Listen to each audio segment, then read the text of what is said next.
Chris, every accusation you raised there is incorrect. I appreciate your reading the Donald Trump attack file on that. Come on, sir. Let me tell you, our campaign personally has been from the wait a highest... minute. Wait a minute, Chris, sir. Chris, let me answer. You personally apologized to Ben Carson on Chris, a debate stage. You fired your communications director. Chris, don't say don't this is an interrupt me. Oppo file on our part, sir.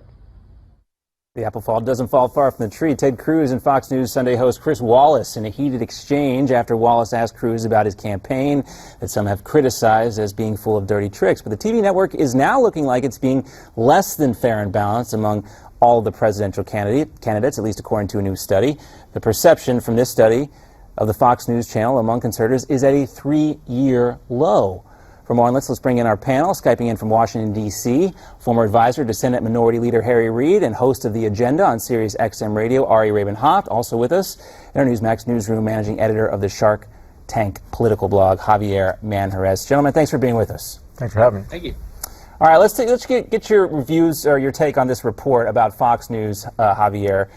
We look at this. Fox News, as a brand, some conservatives are less than happy with Fox News these days. Has Fox News become part of the so-called establishment?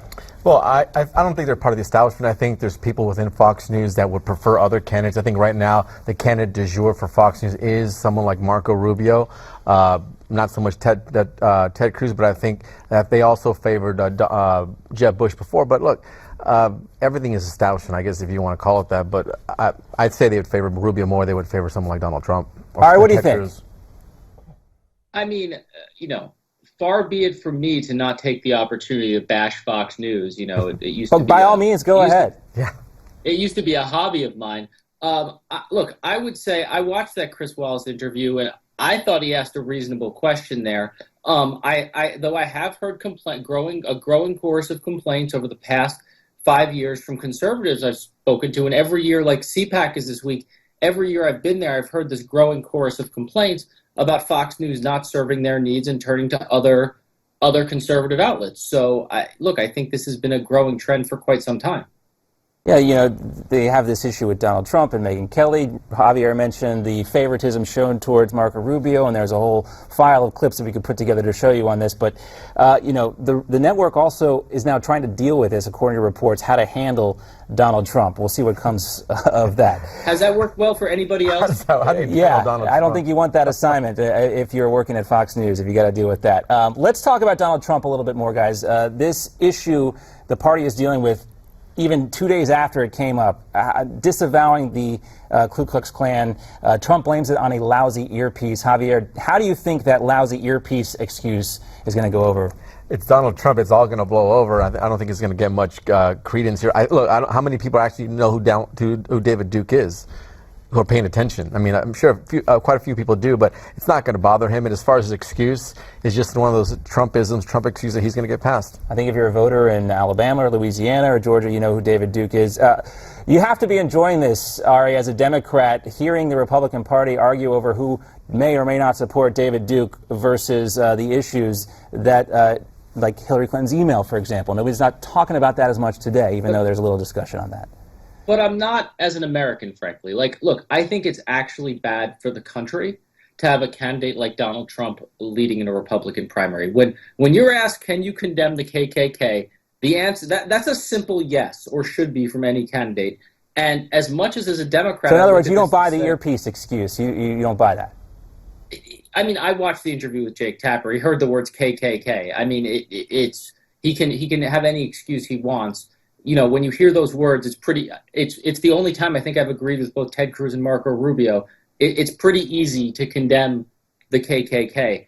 I would say it's bad for the country to have an election like this. It's bad for the country to have Donald Trump as a leading Republican nominee. And it's, by the way, bad for the Republican Party, which is something I should like as a Democrat, but I'm frankly an American first. Oh, that's nice of you to say, American first. Let's all make it a pledge. We're Americans first, right? First. Let's talk about Hillary Clinton a little bit more, since I brought it up. We got the new emails coming out today, apparently new reports of even more classified emails. Javier, I'm sorry, let's go with Ari on the first question here. This is not impacting her at all. If you look at South Carolina, Democratic voters don't seem to care. But will it matter come general election?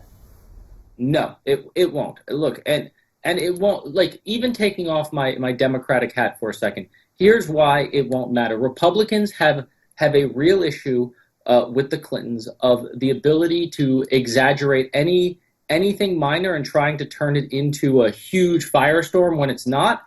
And they've done it for 30 years, and it's always failed. It'll fail again.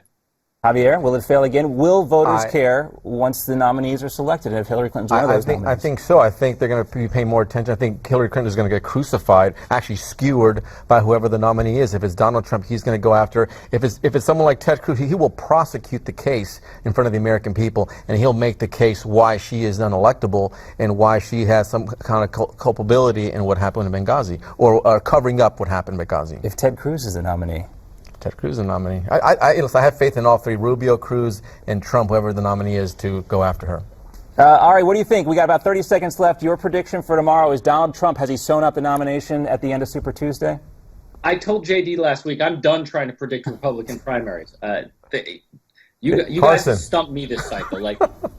Like I would have said something's going to happen and Donald Trump wouldn't win anything. So I'm out of the Republican primary prediction business. All right. Well, I thought I'd try anyway. It's great to have you with us. Good to talk to you again, Ari. Javier, thanks so much again. We just want to remind you guys again, you can't get enough Newsmax TV. Make sure you tune in tomorrow night. We've got special coverage of Super Tuesday starting at 6 p.m. Eastern Time. We'll bring you the most up-to-the-minute results once the polls close at 7 o'clock, too, and we'll have you throughout the evening. Also, I want to remind you, too, we can always get your comments. We'd love to get them on the air. Reach out to us at newsmax.com/comments. You can also reach out to us via social media, Facebook and Twitter. We'll be right back after this.